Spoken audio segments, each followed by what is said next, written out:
Azərbaycana sərt qış dalğası gəlir. Qar və şaxta xəbərdarlığı.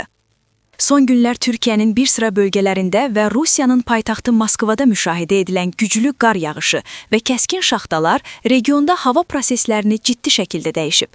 Bu soyuq hava dalğasının Azərbaycana da təsirsiz ötüşməyəcəyi bildirilir. Meteoroloq Cavid Hüseynovun açıqlamasına görə, Arktika mənşəli soyuq hava kütlələri və Türkiyə üzərindən gələn siklonik sistemlər yanvarın 17-sindən etibarən ölkə ərazisinə daxil olacaq və 22 yanvaradək davam edəcək. Proses 2 mərhələdə özünü göstərəcək. Temperatur 5-8 dərəcə Selsi enəcək.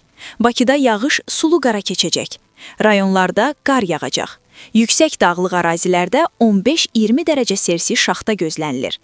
Xüsusilə şimal-qərb küləyinin güclənməsi nəticəsində havanın daha soyuq hiss ediləcəyi effektiv temperatur vurğulanır. Qafqaz dağları və Xəzər dənizi hava kütlələrinin xüsusiyyətlərini dəyişsə də, ölkə üzrə qış şəraiti kəskinləşəcək. Sürücülərə və dağlıq ərazilərdə yaşayanlara ehtiyatlı olmaq tövsiyə edilir.